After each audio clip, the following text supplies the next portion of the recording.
તો કાલે ક્યાં સુધી સમજાયું?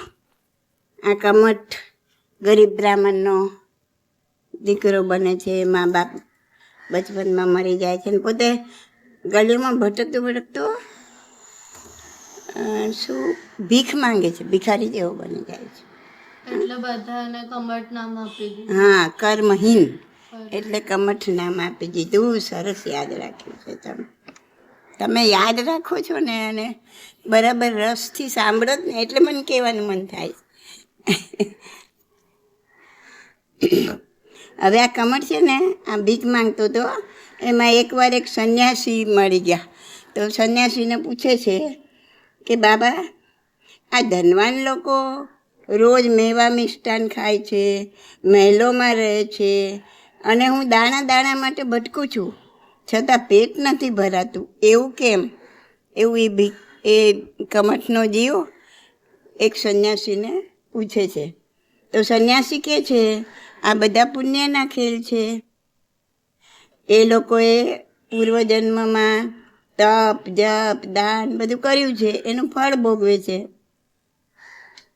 તો કમઠને પણ એમ થાય છે કે હું પણ આ બાબા પાસે સંન્યાસ લઉં, અને પોતે પણ તાપસ બની જાય છે.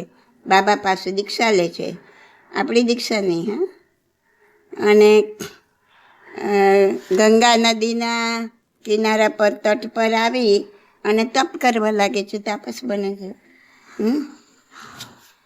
તો આ બાજુ પાર્શ્વકુમાર એમને જોયું એકવાર કે કેટલા બધા સેંકડો લોકો, લેડીઝ અને જેન્ટ્સ બધા હાથમાં ફૂલોના ટોપલા ને પ્રસાદ ને આ બધું લઈ અને ગંગા નદીના તટ તરફ જઈ રહ્યા છે. એમને પોતાના રાજમહેલમાંથી જોયું કે બધા લોકો ગંગા નદીના તટ પર ઘણા બધા માણસોના ટોળા જઈ રહ્યા છે. એટલે એમણે તપાસ કરાવી કે આ બધા ક્યાં જાય છે એમ. તો તપાસ કરાવી તો ખબર પડી કે કમઠ નામનો તાપસ પંચાંગની તપ કરી રહ્યો છે. પંચાંગની અગ્નિ, ચારે બાજુ શું હોય? અગ્નિ, અને વચ્ચે બેસીને એ તપ કરતો હોય. તો ગરમી એટલી, ચારે બાજુ અગ્નિની વચ્ચે બેસે તો કેટલી બધી ગરમી લાગે ને.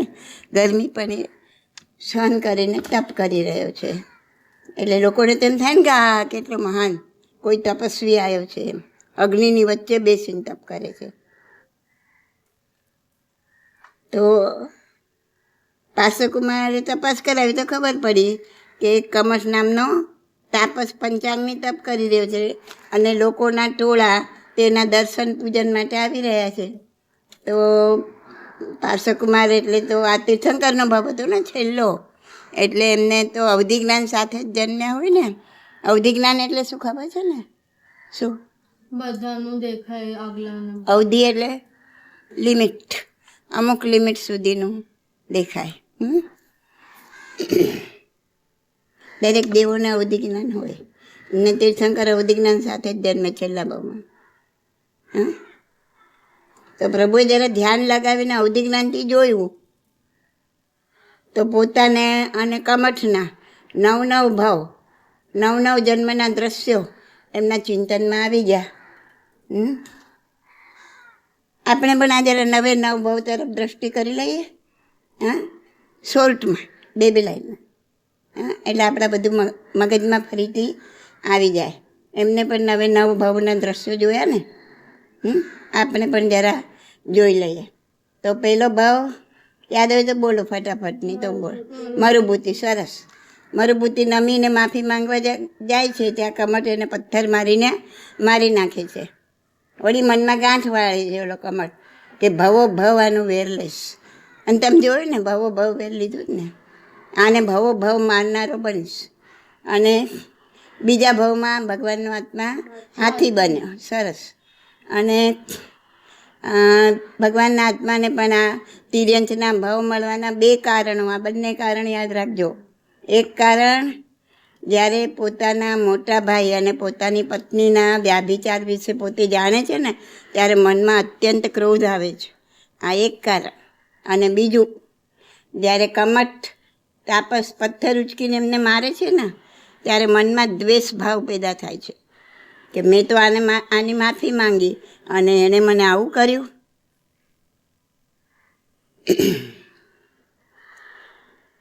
હવે યાદ રાખજો હા કે ક્રોધ કર્યો ભલે નાનો સરખો પણ કર્યો એટલે આત્મા પર તિર્યંજ ગતિના પડ ચડ્યા.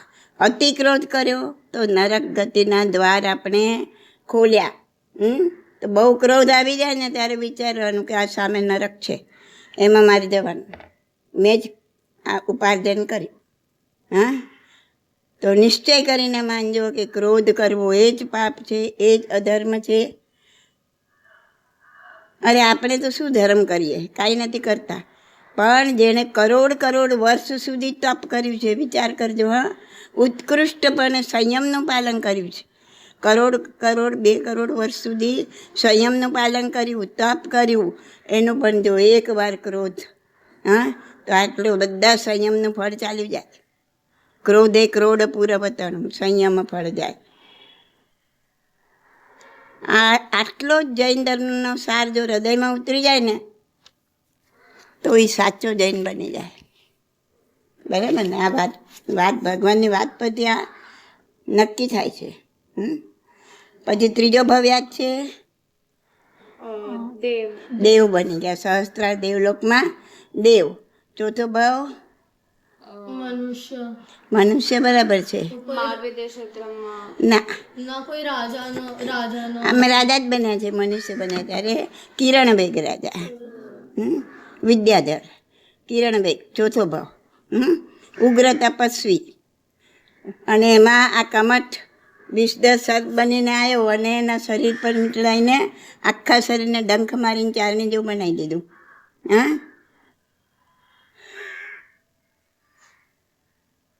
તો એમણે દ્રવ્ય ચારિત્ર ગ્રહણ કરી અને પછી સમ્યક ચારિત્રમાં પોતે સ્થિર થયા.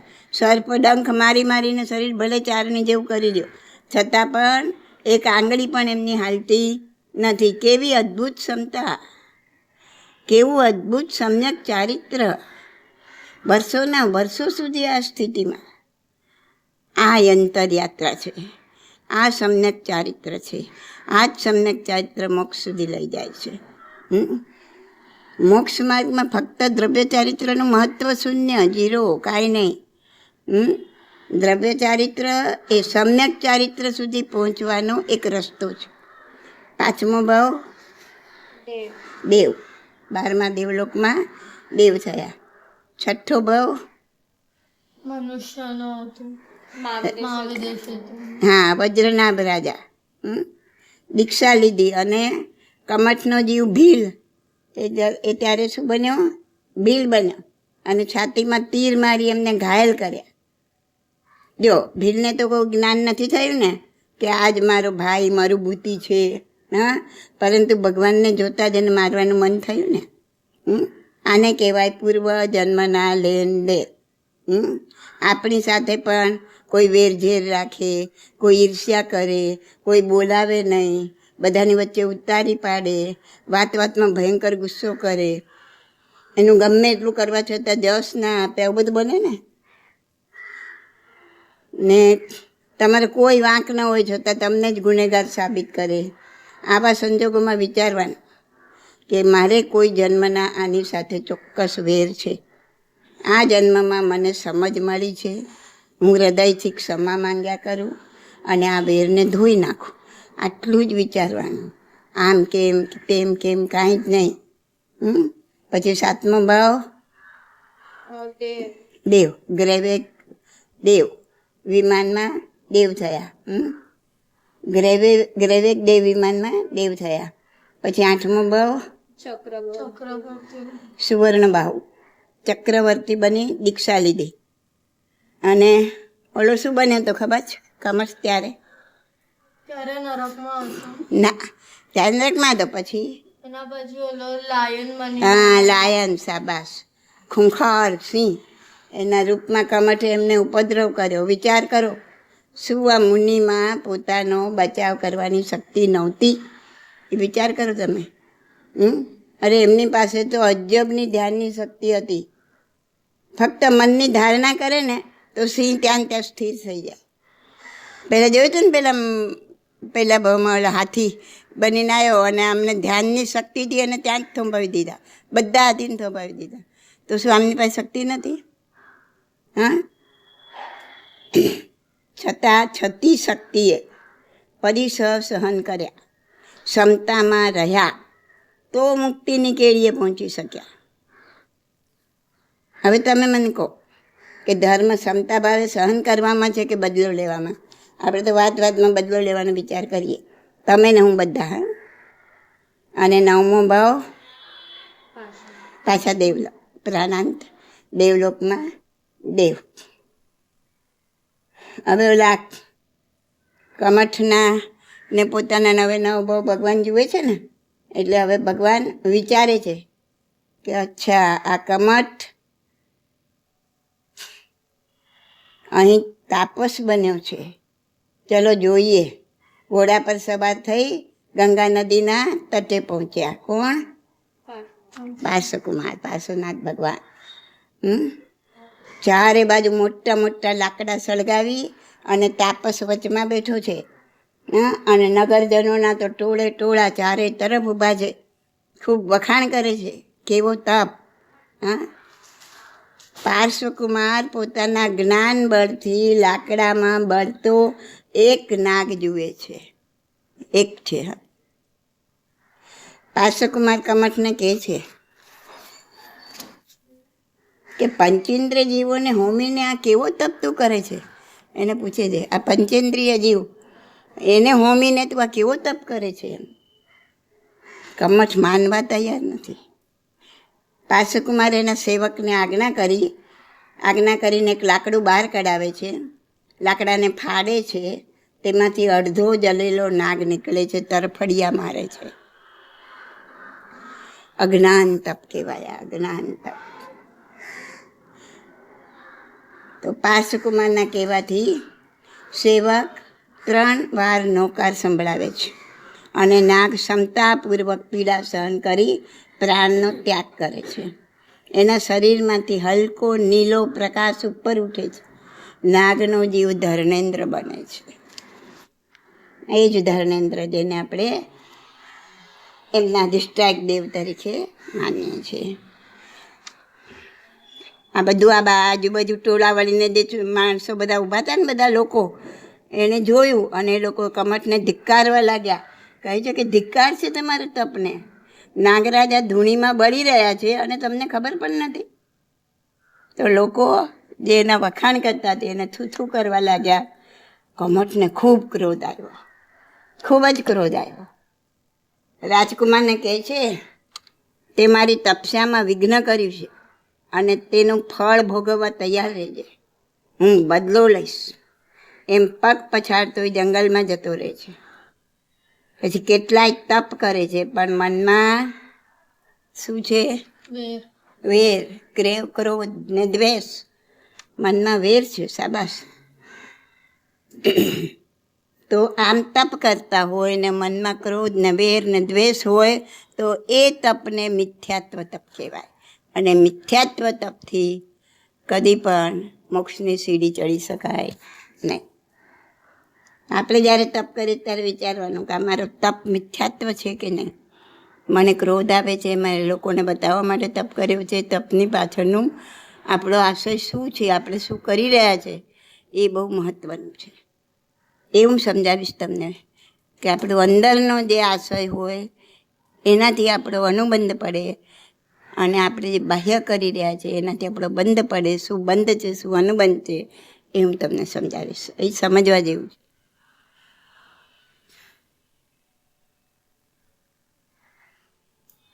તો આનો તપ કેવો તપ થઈ ગયો? કમઠનો મિથ્યાત્વ તપ.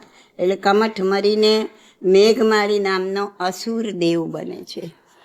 કયો દેવ બને છે? મેઘમાળી. મેઘ એટલે વરસાદ.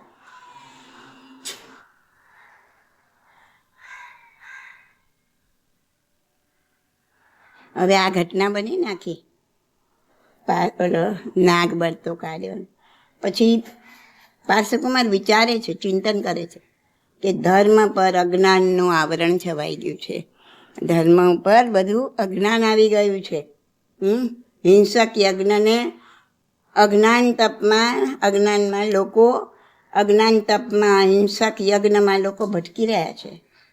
એમને સત્ય ધર્મનો માર્ગ બતાવવો જોઈએ. તેમણે સંસારનો ત્યાગ કરી દીક્ષા લેવાનો સંકલ્પ કર્યો. એવું નથી એમને કે હા જો મેં કેવો એને નીચો પાડ્યો, કેવું બધાની વચ્ચે મેં એનું અપમાન, લોકો બી એનું અપમાન કરવા લાગ્યા, મારું કેટલું સારું દેખાયું. નહીં, નથિંગ. એક અંશ માત્ર પણ નહીં.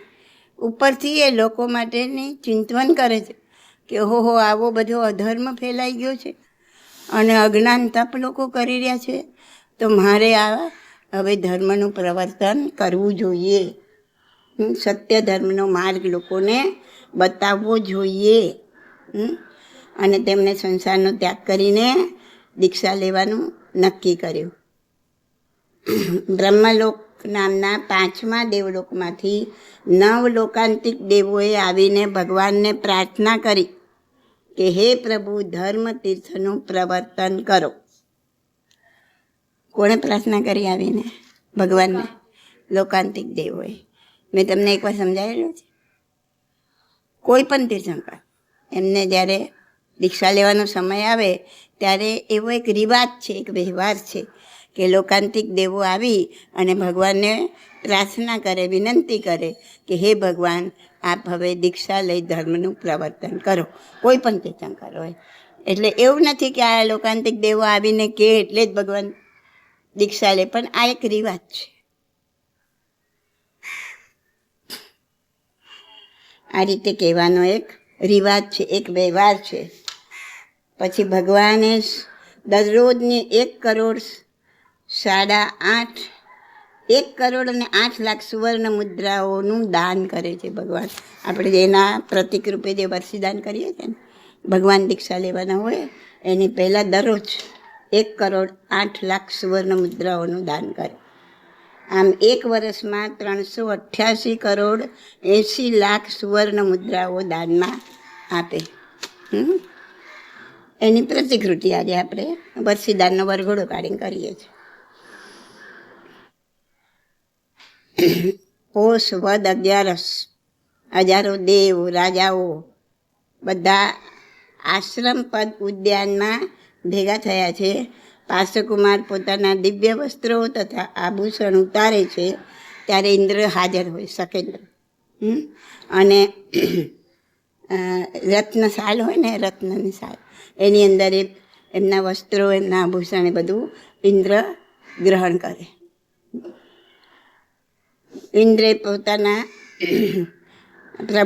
ઇન્દ્રે પ્રભુના શરીર પર દેવદૃશ્ય વસ્ત્ર નાખે છે.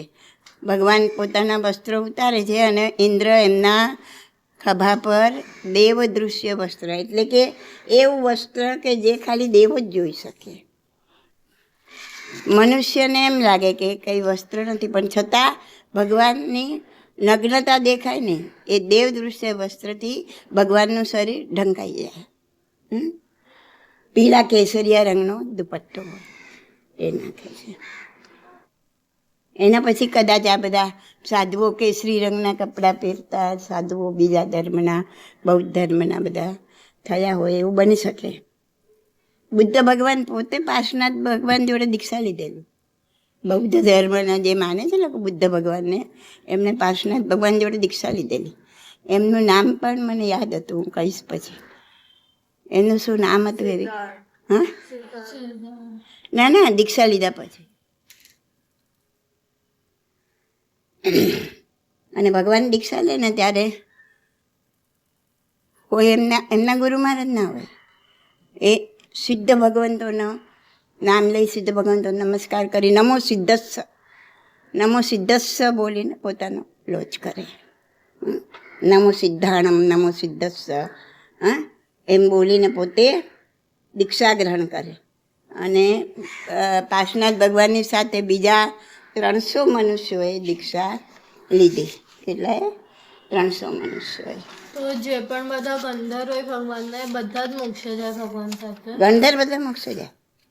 ગંધર્વ આ 300 જે ગંધર્વ ના હોય, ભગવાનના તો 9, 8 કે 10 ગંધર્વ હતા. આ આટલા બધા 300 પુરુષોએ દીક્ષા લીધી. પછી એ લોકો બીજા ભવે જાય કે કોઈ એના પછીના ભવે ક્યારે બી મોક્ષે જાય, પણ ગંધર તો બધા મોક્ષે જ જાય. મતલબ જે લોકો ભગવાન સાથે દીક્ષા લે એ લોકો બધા મોક્ષે જાય. એવું 100% ના કહી શકાય.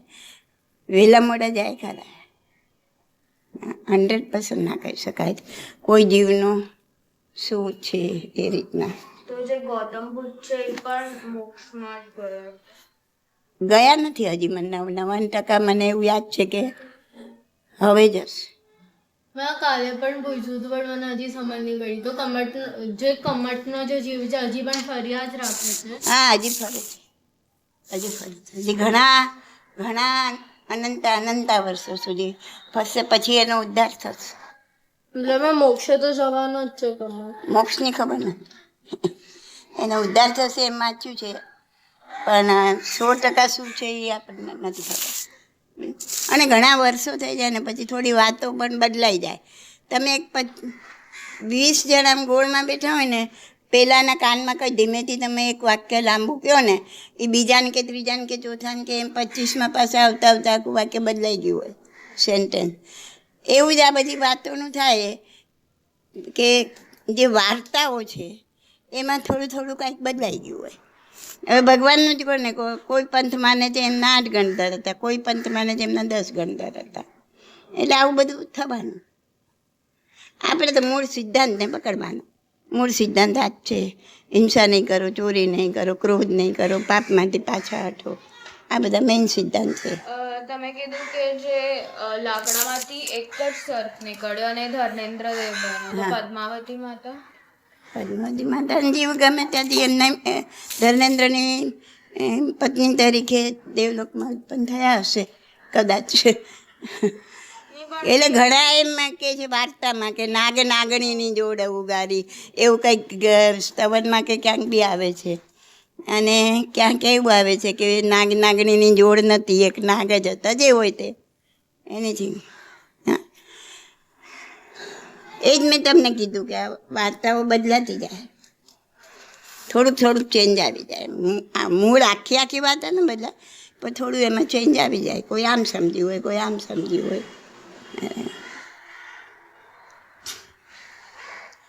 હા, દીક્ષા લીધી એમ કીધું ને. એમની સાથે કેટલા મનુષ્યોએ દીક્ષા લીધી? 300 મનુષ્યો. સરસ. તો આ ઉદ્યાન એટલે હા, ગાર્ડન, બગીચો. તો આશ્રમ પદ ઉદ્યાનમાં આવી પ્રભુ કાયોત્સર્ગ ધ્યાન કરે છે. એના પ્રભાવથી જંગલી જીવોમાં પરસ્પર પ્રેમનો સંચાર થવા લાગ્યો. આ ઉદ્યાન એટલે આપણે જેવો નાનકડો બગીચો ના હોય, બહુ મોટું હોય, જંગલ જેવું હોય. હા, અને ત્યાં જે જંગલી જીવો રહેતા હતા ને, એ પ્રભુની ત્યાં હાજરી, પ્રભુના પ્રભાવથી એ લોકોમાં પણ અંદર વેર નહીં, પ્રેમ થવા લાગ્યો. જો હવે સમજણ પડે છે કે પ્રભુની હાજરીમાં જંગલી પ્રાણીઓ પણ વેરઝેર ભૂલી જાય છે. જે જીવે પોતાને સિંહે ફાડી નાખ્યા હોય, સિંહ બનીને ફાડી નાખ્યા હતા ને એમને, વિષધર સર્પે દંશ દઈને આખું શરીર ચાળણી જેવું કર્યું હોય, એવા જીવ પર પણ ક્રોધ અંશ માત્ર ન કર્યો હોય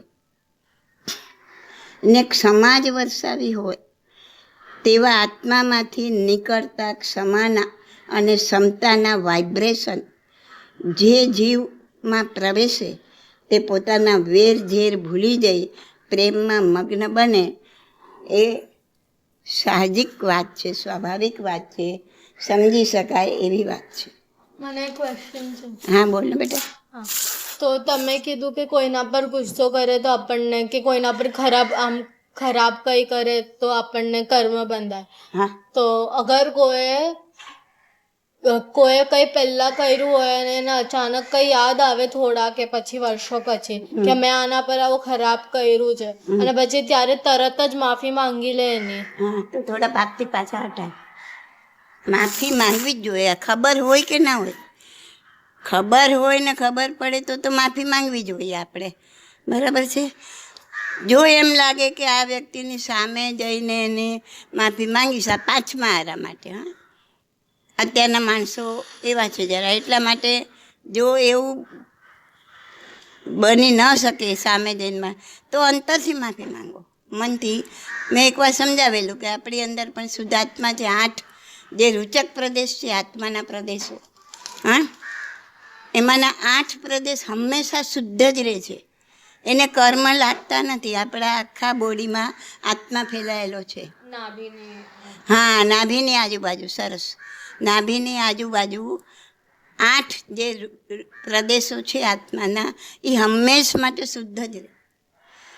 એટલે એ આપણો શુદ્ધાત્મા કહેવાય. એ જેવા શુદ્ધ છે ને, કેવા શુદ્ધ છે?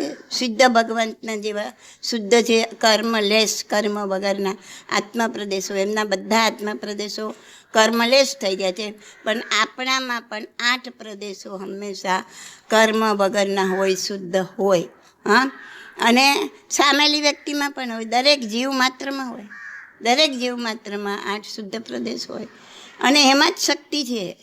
એ શુદ્ધ પ્રદેશો, એને કહીએ છીએ આપણે શુદ્ધાત્મા. તો મારામાં રહેલા શુદ્ધાત્માની સાક્ષીએ હું આ ક્રિસા કે આ શું નામ, ધૃતિ, એની અંદર રહેલા શુદ્ધાત્માની હું ક્ષમા માગું છું.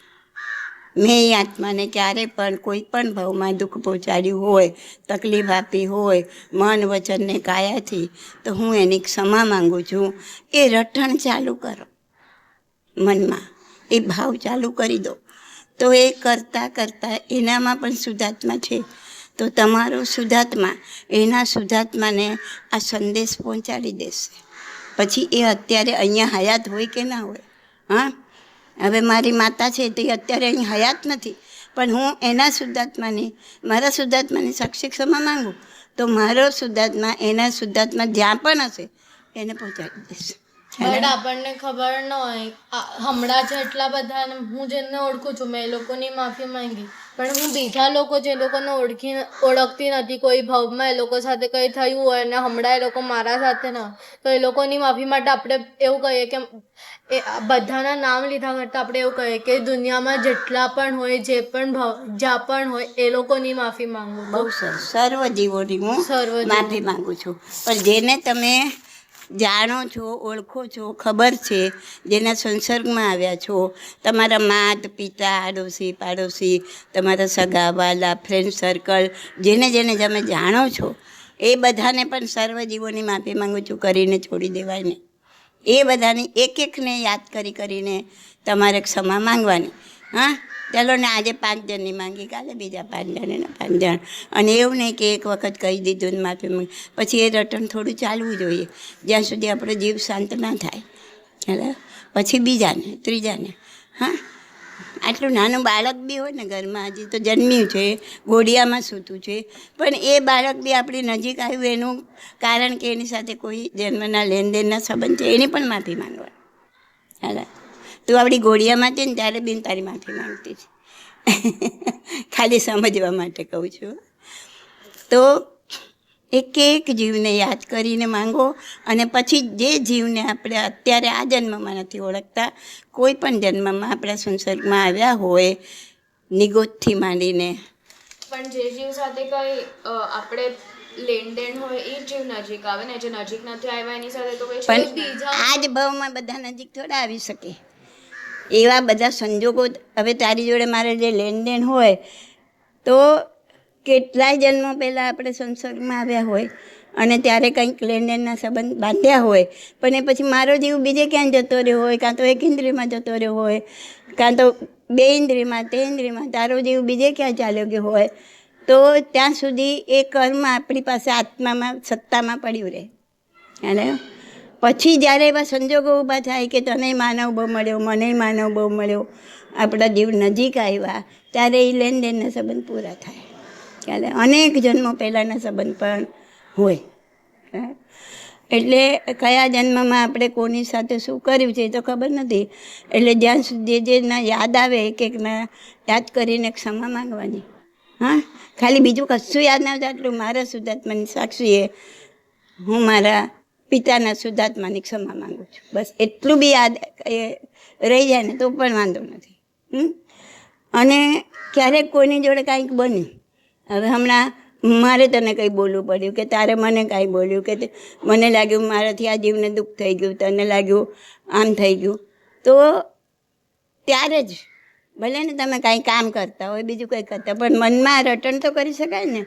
હા, કે કોઈ મિત્રની સાથે કોઈની સાથે, તો મનમાં રટણ ચાલુ કરી દેવાનું કે હું મારા શુદ્ધાત્માની સાક્ષી, હું ક્રિશાના શુદ્ધાત્માની ક્ષમા માગું છું. અને જ્યાં સુધી જીવને ઉકળાટ હોય, મન આપણું શાંત ના થતું હોય, ત્યાં સુધી આ રટણ ચાલુ રાખવાનું. ત્યારે એમ લાગે હવે જીવ થોડું શાંત થયું છે, પછી છોડી દો. પછી પાછું જ્યારે બી યાદ કરીને ઉઠીને આ નૌકાર મંત્ર ગણીને ભગવાનને પગે લાગીને પછી આ જ કામ કરવાનું. ભલે ને પછી આપણે બીજું બધું કામ કરતા હોઈએ. મને એક ક્વેશ્ચન છે. હા, બોલ. તમે કીધું કે જ્યારે એક ભગવાન મતલબ એક જીવ મોક્ષે જાય ત્યારે નિગોદમાંથી એક જીવ હા, નીકળે. બહાર મતલબ હવે તો જ્યાં સુધી ત્રીજો આરો મતલબ અહીંયા નહીં આવે ત્યાં સુધી કોઈ જીવ નીકળશે જ નહીં. ક્ષેત્રમાં હર 6 મહિને એક જીવ જાય. બરાબર બરાબર છે. મહાવીર ક્ષેત્રમાં હર 6 મહિને એક જીવ નહીં, એમ નહીં. મિનિમમ એક જીવ. હા, મિનિમમ એક જીવ તો 6 મહિને એક જીવ તો મોક્ષ જાય એ મિનિમમ. બાકી હજારોની સંખ્યામાં, કરોડોની સંખ્યામાં મહાવીર ક્ષેત્રમાં તો કાયમ ચાલુ જ છે મોક્ષે જવાનું. તીર્થંકરો આટલા છે, પણ કેવડી તો કેટલાય હોય, કેટલાય હોય કેવડી. એટલે આ સંસાર ચક્ર આમ જ ચાલ્યા જ કરે ને, કોઈ દિવસે પૂરું થાય જ નહીં. ક્યારે આ સંસારનો ઉચ્છેદ થઈ જશે કે કોઈ જીવ બચશે ને, એવું તો બનવાનું જ નથી. અને મેં તમને પૂછ્યું ને એટલા જીવો ઠાંસીના લોક, આખો લોક સમજાય તો ને, લોકમાં એટલા જીવો કે ઠાંસીને ભરેલા છે કે એક સોયની અણી ખોંચવા જેટલી બી જગ્યા નથી, ભલે આપણને આંખેથી દેખાતા નથી. એટલા જીવો ભરેલા છે. એટલે જીવો ખતમ થઈ જશે ને સંસારનો ઉચ્છેદ થઈ જશે એવું બી બનવાનું નથી. જે આપણા આજે બધા સૂત્ર અને સ્તવનો ને બધું છે એ બધા જે આપણા અડધા કાળચક્રમાં લખાયા છે, અને તમે કીધું કે છઠ્ઠાના પહેલા આખું બધું વિચ્છેદ થઈ જશે. તો પછી જે ફરીથી જે બીજા કાળમાં એ બધા નવા સૂત્ર ને બધું બનશે કે આ સેમ જ? હા, સરસ સવાલ છે. તો શાશ્વતા છે, હા, પણ બાકી બધા સૂત્ર ને બધું, બધા સૂત્રના સિદ્ધાંત હોય અંદર. એ સિદ્ધાંત એના એ જ રહે. જે સિદ્ધાંત ભગવાને સમજાવ્યા, અહિંસા, પરમો ધર્મ, જે બી મોક્ષ છે, જીવ કર્મનો કર્તા છે, કર્મનો ભોગતા છે, આ બધા ધર્મના સિદ્ધાંતો કહેવાય. ખ્યાલ આવ્યો? આ શરીર નાશવંત છે, આત્મા અમર છે, આ બધા સિદ્ધાંત એના એ જ રહે. કોઈ પણ તીર્થંકરનો હોય, અહીંના હોય, મહાવીર ક્ષેત્રના હોય, કોઈ પણ આરાના હોય, સિદ્ધાંતમાં કોઈ ફરક પડે નહીં. હા, સૂત્રની ગૂંથણીમાં ભલે ફરક પડે, સિદ્ધાંત એનો એ જ રહે. બીજી વસ્તુ, ભાષામાં ફરક પડે. જ્યારે જે ભગવાન થયા હોય એ કાળમાં લોકોમાં જે ભાષાનો યુઝ થતો હોય એ ભાષામાં લગભગ સૂત્રો ગૂંથાય. ખ્યાલ આવે? હવે અત્યારના તમે જુઓ આ સ્તવનો અને આ બધું જે બને છે એ આપણું સાદી ગુજરાતી ભાષા જે બોલીએ છીએ એમાં બને છે. પણ જે આપણે પુસ્તકમાં જે સૂત્રો વાંચીએ છીએ એ માગધી, અર્ધ માગધી ભાષા, કે જ્યારે એ ભાષા ચાલતી હતી. ત્યારના લોકો, જેમ આપણે અત્યારના સ્તવનોની વાંચીએ તો જે ગુજરાતી લોકો છે એ પોતાની ભાષામાં બરાબર સમજી શકે, એમ એ વખતે એ લોકો આ સૂત્રોને પોતાની ભાષામાં બરાબર સમજી શકતા હતા. તો ભાષાનો ફરક પડે, સૂત્રની ગૂંથણીમાં ફરક પડે, સિદ્ધાંતમાં કોઈ ફરક પડે. સિદ્ધાંત એનો એ જ હોય. તો જેમ ગૌતમ સ્વામી ભગવાને લોગસ લખ્યું હતું બધા 24 તીર્થંકરને યાદ કરીને, તો એવું ફરીથી એવું સૂત્ર બનશે બધા 24 તીર્થંકરોને યાદ? કહું ને, સિદ્ધાંત એનો એ જ રહેશે કે આ દરેક આરામાં 24 તીર્થંકર થવાના છે, અને આ 24માં ભગવાન હતા, એટલે 24 ભગવાન 24 તીર્થંકર થઈ ગયા હતા. આ પણ નિર્વાણ પામ્યા હતા, પછી લોગસનું નિર્માણ થયું. તો એવું દરેક આરામાં 24 તીર્થંકર થઈ ગયા હોય અને એમની સ્તુતિ બને. આ એમની સ્તુતિ છે, સ્તવના, એવી સ્તુતિ બને. પછી એનું નામ લોગસ જ હોય એવું જરૂરી નથી. ખ્યાલ આવ્યો? એનું નામ લોગસ પણ હોય, બીજું પણ હોય, થોડું ભાષામાં ફરક હોય, થોડા અર્થમાં થોડો ફરક હોય, પણ એ આરાના 24/24 ભગવાનની સ્તુતિઓ બને. હા, એટલે મૂળ સિદ્ધાંતમાં કોઈ ફરક ના પડે. મૂળ સિદ્ધાંત, મૂળ ધર્મ, એટલે તો કીધું ને 4 શરણમાં કેવલી પન્નતો ધમ્મમ શરણમ ગચ્છામિ. એટલે જૈન શબ્દ તો મહાવીરના ગયા પછી 900 વર્ષે આવ્યો છે.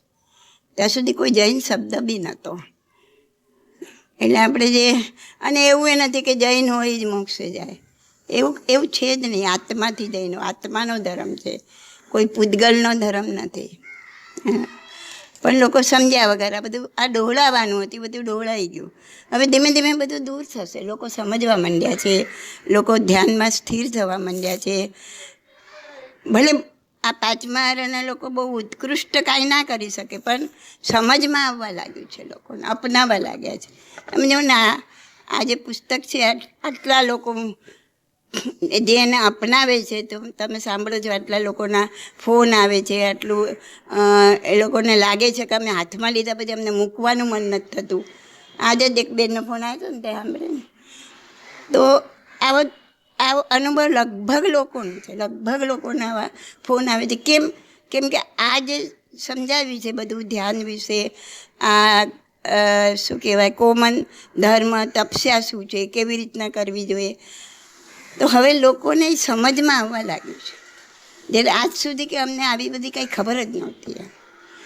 તો લોકો જે આપણે કીધું, આ કોણ થઈ ગયા છે, શ્રીમદ રાજચંદ્ર, એમણે જે ધર્મ સમજાવ્યો ધ્યાનનો આ તે, તો લોકો એને અપનાવવા લાગ્યા, સમજવા લાગ્યા કે હકીકત શું છે એમ.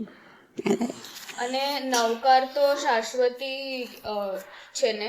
હા, તો સાચું. નવકારને કોઈ બનાવ્યું? એ છે, હવે દરેક પંથવાળા અલગ અલગ નામ આપે છે. એ નામ શું હતું હું ભૂલી ગઈ, મને યાદ આવશે હું કહીશ તને. આમે આખો લેખ લખ્યો છે આના પર. તે જે સવાલ કર્યો ને એના પર આખો આર્ટિકલ લખ્યો છે મેં. એ નામ મને અત્યારે યાદ નથી આવતું.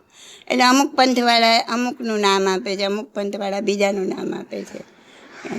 મને એક ક્વેશ્ચન. હા, તમે કીધું કે મોક્ષની આમ ઈચ્છા નહીં કરવાની, કેમ કે એમાં પણ પુણ્ય પાપ મોક્ષની ઈચ્છા અત્યારે આપણે 5મા આરાન લોકોએ કરે, એમ નહીં, મતલબ કરતા રહે ને પછી ઈચ્છા જતી રહે, તો પછી કોઈ એની જાતે જતી રહેશે. તો કોઈ એવી ઈચ્છા કરે કે મને પુણ્ય પણ નથી જોતા, પાપ પણ નથી જોતા, તો પણ એ તો બનવાનું જ નથી ને, એ તો બનવાનું જ નથી.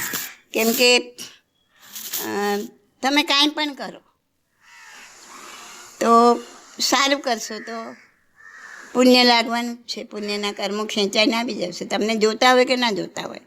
હા, અહીં લોહ ચુંબક પડ્યું હોય અને સામે લોખંડની કણીઓ પડી હોય, તો તમારે એને એમ કહેવું નથી પડતું કે હે લોખંડની કણીઓ તું આ લોહ ચુંબકને ચોંટ, એ ચોંટી જ જશે. ના, બટ પુણ્ય પાપ જ્યારે 0 થાય ત્યારે આપણે મોક્ષે જઈએ. હા, તો એને આપણે જે અત્યાર સુધી લગાડીને આવ્યા છે એને તો ખતમ કરવું પડે ને. નવું નહીં લગાડો તમે, ચાલે.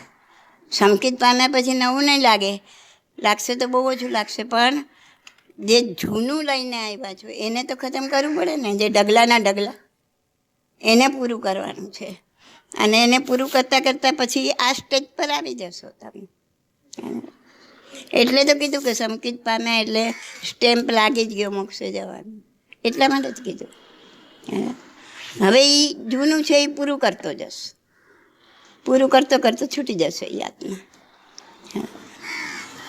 હવે એ આત્મા અત્યારે કંઈ ખરાબ કામ બી કરતો હોય, આગલા કોઈ ભાવમાં સંકિત પામ્યો હોય, અત્યારે કંઈ ખરાબ કામ બી કરતો હોય, પણ એ કામ એનું હા આગલા ભાવનું જે છે એ કર્મ પૂરું કરે, એનો અંદર હૃદય બળતું હોય. ભગવાને કાનમાં જે નાખ્યું હતું સંકેત પામ્યા પછી હતું ને? સંકેત પામ્યા પછી ના જ ભાવ આપણને ખબર પડે ને. એ પછી વમી ગયું ને સંકિત. સંકિત તો 3જા ભાવમાં નૈસારના ભાવમાં પામી ગયા, પહેલા જ ભાવમાં. હા, સંકિત પામી ગયા પછી સંકિત વમી ગયું પાછું, ખ્યાલ હે. પછી સંકિત પામ્યા એટલે એમનો અર્ધ પૂતગલ પર. સંકિત એ 3 પ્રકારના છે, આવે ને જાય, આવે અને જાય, એ બધા હું 3 એના પ્રકાર છે સમજાવીશ. અને ક્ષાયિક સંકિત કોઈ ને, ક્ષાયિક સંકિત આવે ને એ પછી જાય ને. સંકેત આવીને જાય તો પણ આપણું ખાલી અર્ધ પૂતગલ પરાવર્તન જ બાકી રહે. આવીને વમી જાય ને એક વખત એક ચમકારો બી થઈ ગયો ને સંકેતનો એટલે અર્ધ પૂતગલ પરાવર્તન કાળમાં આવી ગયા. ભૂતગલ પરાવર્તન પણ બહુ મોટું હોય. બહુ મોટું છે, પણ એ સિવાયનો આપણો ચર્માવર્તમાં પ્રવેશ્યા પહેલાંનો બી કાળ કેટલો ગયો છે, અનંતા પૂતગલ પરાવર્તન કાળ. એની સામે તો અર્ધ પૂતગલ પરાવર્તન કાળ કાંઈ ના કહેવાય. ખ્યાલ કે ચલો આટલો આમાં અહીંયા આવી ગયા, અહીં પહોંચી ગયા તમે. એવું કંઈક છે કે પહેલી વાર જીવ નિગોદમાંથી નીકળે તો એને આટલો મિનિમમ ટાઈમ તો રહેવું જ પડે જેની પહેલા એ મોક્ષે જાય, એવું કંઈ હોય? ના, 2000 સાગરોપમનો સમય મળે ને એ 2000 સાગરોપમનો સમય એને પૂરો કરે પછી મોક્ષ મળે એવું ના હોય. વચમાં ગમે ત્યારે મળી જાય. નહીં, એવું નહીં. હું પૂછતી હતી કે સપોઝ મારો હમણાં જીવ નિગોદમાંથી નીકળ્યો તો એવું કંઈક છે કે મને આટલા કાળચક્ર તો થશે એના પછી જ મોક્ષ મળશે? ના ના ના, એવું કાંઈ નથી, એવું કાંઈ નથી. મરુદેવા માતાને તો એક પહેલી વાર નિગોદમાંથી નીકળે. હા, એટલે હવે એ ક્લિયર નથી, પણ 99% એ ખાલી એમને કેળના ઝાડનો ભાવ થયો અને તરત મોક્ષે ગયા. હા, એટલે એવા ઘણા આત્માઓ છે કે જે બહુ જલ્દી મોક્ષે પહોંચી ગયા હોય. એક કાળચક્ર એ ના ભમવાનો બાકી રહ્યો હોય નીકળીને, એવા આત્માઓ બી છે. એટલે એવું કશું ફિક્સ નથી. ફિક્સ આટલું જ છે કે સંકિત કોઈ પણ પ્રકારનું સંકિત પામ્યા, હું દરેક પ્રકારનું સંકિત સમજાવીશ. તો શાયિક સંકિત એટલે કે સંકિત આવ્યા પછી જાય જ નહીં, અને આ બધા સંકિત આવીને વમી પણ જાય, આવે અને જાય, આવે અને જાય, છતાં પણ અર્ધપૂતગલ પરાવર્તન કાળ તો નક્કી થઈ જ પછી આપણા પુણ્ય પર જ હોય ને કે કેવું સંકેત મળશે, એ બી આપણે જેવું પુણ્ય કર્યું હોય એના પર જ હોય. આપણે જેવી કર્મની નિર્જરા કરી એના પર હોય. પુણ્યથી સુખ, વૈભવ, સાંસારિક સુખ, દેવલોકનું સુખ એ બધું મળે. બરાબર. સંકિતને, મોક્ષને પુણ્ય સાથે કોઈ લેવા દેવા નથી. પુણ્ય સાથે લેવા દેવા નથી અને કર્મની નિર્જરા સાથે લેવા દેવા છે. એટલે તો એ જ કાર્ય કરવાનું છે કે કર્મની નિર્જરા કરો.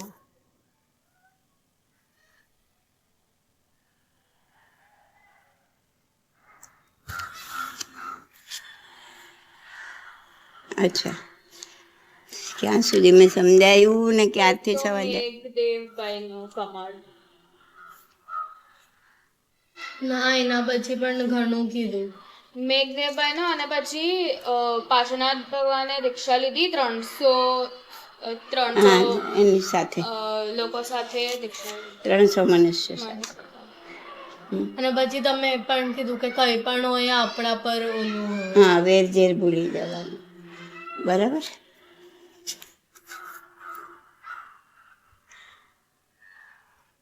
હવે દીક્ષાના દિવસે ભગવાન અઠ્ઠમ તપ લે, 3 દિવસના ઉપવાસ. હા, અને અઠ્ઠમ તપ પૂર્ણ થાય ને, પૂર્ણ થયો ભગવાનને દીક્ષાના દિવસે અઠ્ઠમ તપ લીધો એ પૂર્ણ થયો અને કૌપારક નગરમાં એક ગૃહસ્થના ઘરે ભિક્ષા માટે પધારે છે.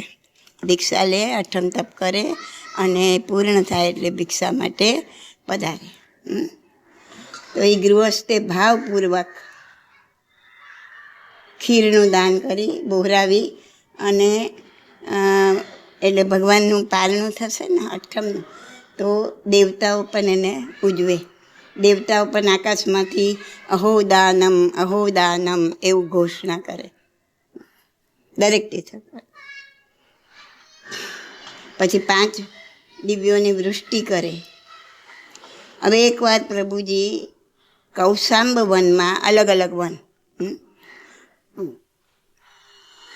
ધ્યાનમાં લીન હતા.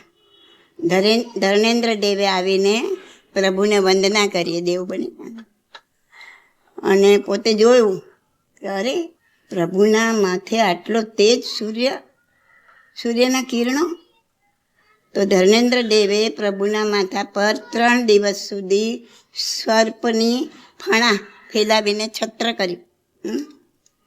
અને એટલા માટે એ જગ્યાનું નામ અહિછત્રા એમ પ્રસિદ્ધ થયું. અહિછત્રા એ જગ્યાનું નામ પ્રસિદ્ધ થયું કેમ કે ધર્મેન્દ્રે 3 દિવસ સુધી ભગવાનના માથે છત્ર ફેલાવ્યું, કેમ કે એમના માથે ખૂબ જ તેજ સૂર્યના કિરણો આવી રહ્યા હતા. પછી વિહાર કરતાં કરતાં પ્રભુ એક તાપસ આશ્રમની પાસે એક ઝાડની નીચે ધ્યાન મુદ્રામાં હતા. હા, અને પેલા કમઠનો જીવ શું બન્યો તો મેઘમાળી દેવ. તો મેઘમાળી દેવ આકાશમાંથી ક્યાંક જઈ રહ્યો હતો. એણે ધ્યાનસ્થ પાર્શ્વનાથ ભગવાનને જોયા. આવી ગયું વેર મનમાં. અને એને તો આ દેવ હતો એટલે અવધિ જ્ઞાન હતું. પણ તમે કીધું કે ભગવાનની આજુબાજુ જે બી હોય એની અંદર બી વેરની ભાવના બધા ભૂલી જાય. તો પશુઓ, પ્રાણીઓ, મનુષ્યો, જે મનુષ્યની વચ્ચે, મનુષ્ય પ્રાણીની વચ્ચે, પ્રાણીની વચ્ચે જે વેર ભાવના હોય ને એ ભૂલ. હા, ટેમ્પરરી. અને આ તો આગલા જન્મનું નિકાચિત કરેલું વેર હતું, નિયાણું કર્યું. અને નિયાણું કર્યું કહેવાય કે જો મેં મારા તપનું કોઈ ફળ હોય તો હું જન્મો જન્મ આને મારનારો બન. જો મારા તપનું કોઈ ફળ હોય તો હું એનો બદલો લઉં. આ નિયાણું કર્યું. ક્યારે બી કોઈ પણ તપ કે કોઈ પણ ધર્મ નિયાણું કરીને કરાય નહીં. જે નિયાણું કરે એનો આત્મા દુર્ગતિમાં પડી જાય. શું? બટ તમે એવું પણ કીધું હતું ને કે તમે એવું કીધું હતું કે કોઈ પણ કર્મ હોય અગર તો મેં કોઈની સાથે કર્મ બાંધ્યા અને પછી હું એમાંથી છૂટી થઈ ગયો, બટ એ એમાંથી છૂટો નથી થયો, બટ તો હું એ કર્મમાં પાછી ના પડું ને? ના, તમે છૂટા થઈ ગયા, મુક્ત થઈ ગયા. હવે એના જે કર્મ બાકી હશે એમાં તમે નિમિત્ત નહીં બનો. હવે એના કોઈ બીજી રીતના ભોગવાશે.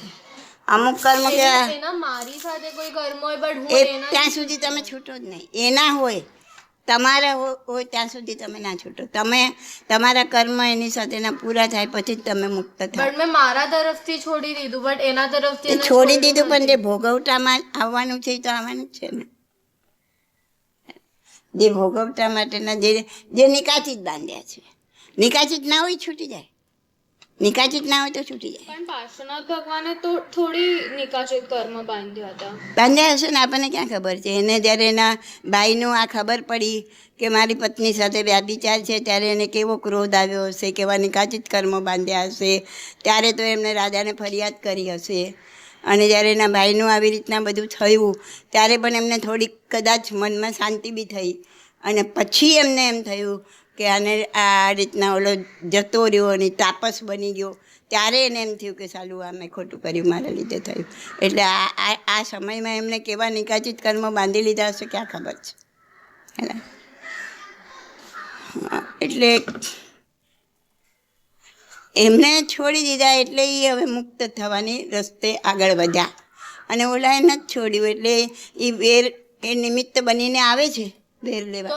આમને ભોગવવાના હતા જ એ કર્મો અને એમાં નિમિત્તા કમઠ બનીને આવે છે, કારણ કે એણે સામે એના બદલાની ભાવના ભાવી. શું? તો કમઠ અને પાર્શ્વનાથ ભગવાનના હજી એટલા બધા નિકાચિત કર્મ બંધાઈ ગયા તો પાર્શ્વનાથ ભગવાનના ભાવ હજી વધતા જ રહે.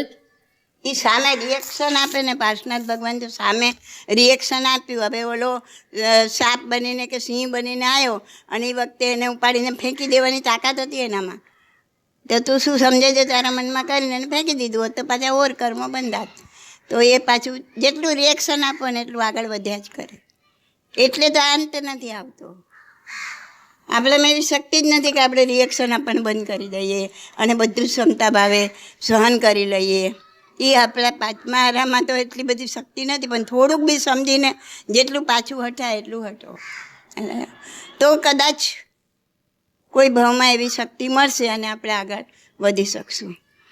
પણ અત્યારે બીજ તો રોપી શકીએ ને. જ્યારે આવું કહીને ત્યારે ઘણા એમ કે હવે આ જન્મમાં તો આ શરીરથી તો મોક્ષ મળવાનું નથી, પછી શું કામ આ બધું મોક્ષનો પ્રયત્ન કરવાનો. અરે ભાઈ, જ્યારે વરસાદ આવવાનો હોય ને આવે ને ત્યારે ઓલો ખેડૂત બીજ નથી રોપતો, એની પહેલાં ખેતર ખેડીને તૈયાર રાખે છે. હલાયો તો આ ખેતર ખેડવાનું કામ તો થાય ને, અત્યારે તૈયારી તો થાય ને એની. એટલા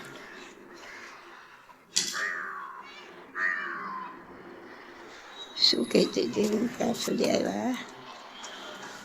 દેવ પાર્શ્વનાથ ભગવાનને જોયું. હા, મેઘમાળી દેવે પાર્શ્વનાથ ભગવાનને જોયું કે આ તો ધ્યાનમાં ઊભા છે. હા, અને પોતાના અવધિજ્ઞાન હતું એટલે અવધિજ્ઞાનથી એ બી જોઈ લીધું. એટલે વેરની ઉગ્ર ભાવના જાગૃત થઈ. આ જ મારો શત્રુ આગલા જન્મમાં વારંવાર મને કષ્ટ આપ્યું અને મારી દુર્દશા કરી. આજ એનો બરાબર બદલો લઈશ. આજે નવા કર્મ બાંધ્યા. ઓલા કર્મ તો હતા એ અત્યારે ઉદયમાં આવ્યા અને નવા બાંધ્યા. એને જોતા મનથી બાંધી દીધા કર્મો. બરાબરનો બદલો લઈશ એનો. અને એને એમને એ દેવને તો ખબર હોય ને કે એ તો તીર્થંકરનો જીવ છે, તો બી વેર હતું ને, વેર હતું ને. એણે પોતાના માયાબળથી 5-6 કેસરી સિંહોને ઉત્પન્ન કર્યા. ઓલા મેઘમાળી દેવે 5-6 સિંહોને ઉત્પન્ન કર્યા અને સિંહોએ ત્રાડ નાખી અને નાખૂનોથી ભગવાનના શરીરને ઘાયલ કર્યું. એમની ગર્જનાથી એ 5 સિંહોએ એવી ત્રાડ નાખી કે આખું જંગલ કાંપી ગયું. મૂળ તો એ પોતે જ હતો ને, દેવ જ, એણે જ આ 5 રૂપ ધારણ કર્યા ને. પરંતુ ભગવાન તો મૂર્તિની જેમ સ્થિર ઊભા રહ્યા. પાર્શ્વનાથ ભગવાને સિંહને એમના શક્તિથી રોકી પણ અને સમજાવી પણ શકતા હતા, અને એનાથી થોડી નવા કર્મ બાંધે. ના, બાંધે જ, રિએક્શન આપ્યું ને. બટ એમને અત્યારે ધ્યાનમાં હતા. ધ્યાનમાં એમને ખાલી સ્થિર થઈને પોતાના કર્મો ખપાવવાના હતા. અને જ્યારે એ પોતાના કર્મો ખપાવતા હોય ત્યારે એને અત્યારે આ બધું કાર્ય નથી કરવાનું. એમનું કાર્ય હવે એટલું જ બાકી રહ્યું કે લોકોને દેશના આપી અને લોકોને ધર્મ પમાડવા. દેશના ક્યારે એ બીજા એમને પોતાને કેવળ જ્ઞાન થાય એના પછી દેશના આપે. દેશના તો કેવળ જ્ઞાન થાય પછી જ આપે, પણ જ્યારે ધ્યાનમાં હોય ને ત્યારે પણ એ પહેલાં એમ કે ને પહેલાં હું તો મેળવું પછી તમને આપું, બીજાને આપું. અને પોતે એ પણ જાણતા હોય કે આ કમઠના જ બનાવેલા રૂપ છે અને કમઠ અત્યારે કોઈ કશું જ્ઞાન પામી શકે એમ નથી. એટલે ભગવાન તો મૌન જ હોય, બોલે. એમને તો એ બી ખબર હોય કે આ કર્મ મારે ભોગવવાના છે. એટલે એ પોતે એકદમ ક્ષમતા ભાવે કર્મ ભોગવી લે, કારણ કે નિકાચિત હતા અને તો જ એ છૂટે કર્મોથી. એને અટકાવી દેતી પોતે ના છૂટી શકે. ચાલો બે મને હજી એક ક્વેશ્ચન હતો. હા બોલ. કે જે તીર્થંકરનો જીવ હોય અને જે સિદ્ધ ભગવાન બને, તો એમાં કઈ ફરક હોય કે તીર્થંકરનો જીવે વધારે કઈ કર્યું હોય કે સિદ્ધ ભગવાને કઈ કર્યું? ના, સિદ્ધ બન્યા પછી બધા સરખા. તીર્થંકરનો જીવ જે કંઈ વધારે સુખ, સમૃદ્ધિ, માન, સન્માન ભોગવે છે એ આ સાંસારિક અવસ્થામાં. આ શરીર છોડ્યા પછી ત્યાં તો બધા એક સરખા અશરીરી. હા, અને એવા તીર્થંકર નામકર્મ ઉપાર્જન કર્યું એટલે આજે સૌથી હાઈએસ્ટ જે એમને આ બધા અતિશયો સમજાય હતા ને એકવાર, એ જે એમને મળવાના હોય મળે જ. એ પણ એક જાતનું ઉત્કૃષ્ટ પુણ્ય આગલા જન્મમાં ઉપાર્જન કર્યું. આનમાં બી આગલા જન્મ જોયા ને આપણે, સુવર્ણ બાહુ વજ્રના મુનિમાં કેવા ધ્યાનમગ્ન રહ્યા પોતે. તો એ જે પુણ્ય ઉપાર્જન થયું એમાં કર્મની નિર્જરા પણ થઈ અને જોડે જોડે કાંઈક પુણ્ય બી ઉપાર્જન થયું હોય તો એ બધાનું આ જે ફળ ભોગવવાનું છે એ ભોગવવાનું જ છે. એ પુણ્ય પણ ખુશ થઈને નથી ભોગવતા. આજે એમના પુણ્ય કર્મ છે એ આવ્યા તો એ પણ ભોગવી લે છે. ઓલા જે પાપ કર્મ ઉદયમાં આવ્યા છે એમને ફાડી કાઢ્યા તો એ પણ એમને ભોગવવાના છે, એ ભોગવી લે છે. એટલા માટે એ છૂટે છે. હા, ક્યાંય પણ રિએક્શન આપ્યું કે સિંહને રોકી દીધા ને સિંહને ઉપદેશ આપે તો પછી નવા કર્મો બનતા નથી. તો એવું કેમ કે બધા સિદ્ધ ભગવાનને તીર્થંકર નથી કહેતા કે તીર્થંકરને સિદ્ધ ભગવાન નથી કહેતા? આમ 24 કેમ કે તીર્થંકર જ એવા છે કે જે તીર્થને પ્રવર્તાવે છે, સંઘની સ્થાપના કરે છે અને દેશના આપે છે લોકોને. અને એમના ગણધરો આ બધી આગમો ગૂંથે છે, આગમોમાં એમની દેશના ગૂંથે. જે એમને એમ કેવડી થાય છે એ ઘણા તો કેવળ જ્ઞાન થયા પછી મૌનપણે જ ચાલ્યા જાય છે. એટલે આ તીર્થંકર અને ઘણા વિચરે પણ છે, પણ તીર્થંકર દેશના આપીને જેટલા લોકોનો અનંત લોકોનો ઉદ્ધાર કરે છે ને અનંત સમય સુધી એમનું આ પાછળના લોકો પણ એ મેળવીને પોતે આગળ વધે, એ કાર્ય ખાલી તીર્થંકરો જ કરે છે. એ કાર્ય આ બીજા કેવડી ભગવંતો એટલું કરી શકતા નથી. બીજા કેવડી ભગવંતો હોય ને એ કદાચ કેવળ જ્ઞાન પામ્યા પછી વર્ષોના વર્ષો પણ જીવે, હા, વિચરે પણ ખરા, થોડો ઘણો ઉપદેશ પણ આપે, પણ જે તીર્થંકર આપે, જે દેવો એમનું સંવર્ષણ રચીને દેવ, તિર્યંશ, મનુષ્ય બધા જ એમના સમર્ષણમાં આવીને પામે, આ બધું ખાલી તીર્થંકરને જ હોય, પણ તીર્થંકર જ્યારે જ કરે. કોઈને બી કેવળ જ્ઞાન થાય ત્યારે આકાશવાણી થાય જ ને? દેવદુંદુભી વાગે, હા, દેવદૂત. દેવદુંદુભી વાગે. એવું છે. ઓકે, ચલો બસ હવે જેટલું આજે કર્યું આગળ કાલે કહીશ.